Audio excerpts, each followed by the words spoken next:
In the Court of the Crimson King was released 56 years ago as of this video's publishing. It's one of my favorite albums ever made, and it got the ball rolling on the rise of progressive rock music during the 1970s. I'm going to be honest, this video is not going to be well researched. This is just my own opinions on the album and what I enjoyed about it and how I discovered it and what it means to me. Okay, spoilers for JoJo's Bizarre Adventure. If you haven't seen it, then go watch it. It's really freaking good.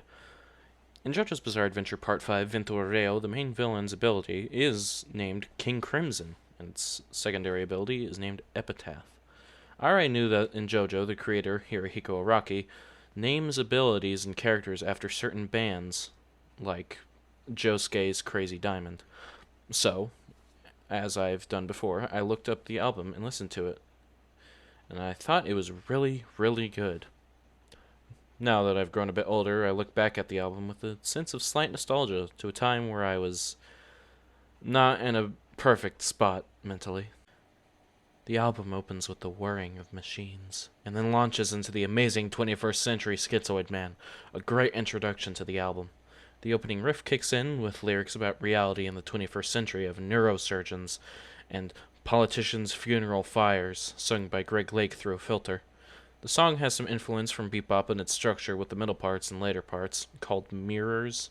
The song is accompanied with an alto saxophone and a mellotron, which I had no idea what a mellotron was, but apparently it's a type of electronic keyboard that was used throughout the album to create a very orchestral sound.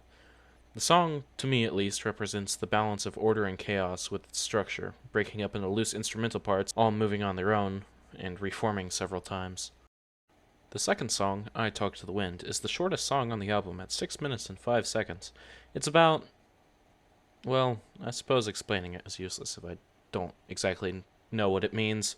My interpretation is just one of many, so go listen to it and tell me what you think in the comments. Other than the premise of the song, it carries a very jazz-like, floaty groove to it.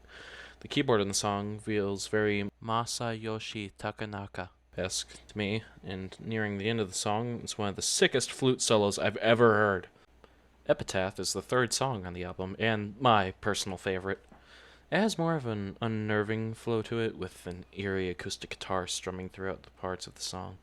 Greg's vocals are of fear for the future, and of the ruling people who control us, a statement that is far too relatable in our modern day. His ballad, accompanied with the dramatic sound of guitars and the building instruments, lead to a very tragic-sounding, fearful song.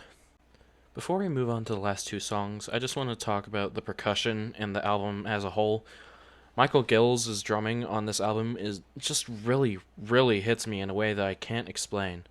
Most albums have percussion in the background just to keep a rhythm and keep track of where the song is at, but the drums here just really stand out. Like on Epitaph, where the later half when Greg is crying out the lyrics and the drums add to the pain being expressed within the words. The pre-ultimate song, Moonchild, is a song that I haven't really listened to and only gotten to recently. To be real, it's the worst song on the album, but that doesn't mean it's bad. It's actually quite good. In the beginning, it starts as a quiet fairy tale with drums breaking up the words, and it leads into an ethereal dreamscape of deep tones and ambience, with minor actual structure. It's very similar to Pink Floyd's earlier work with Syd Barrett, like Interstellar Overdrive or Set the Controls for the Heart of the Sun. The final song in the album is, of course, The Court of the Crimson King.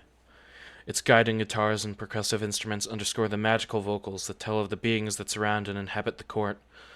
The song has a false end near the 7-minute mark, where a single flute-like instrument takes over and brings the song back. As it starts to build, it just comes to a stop.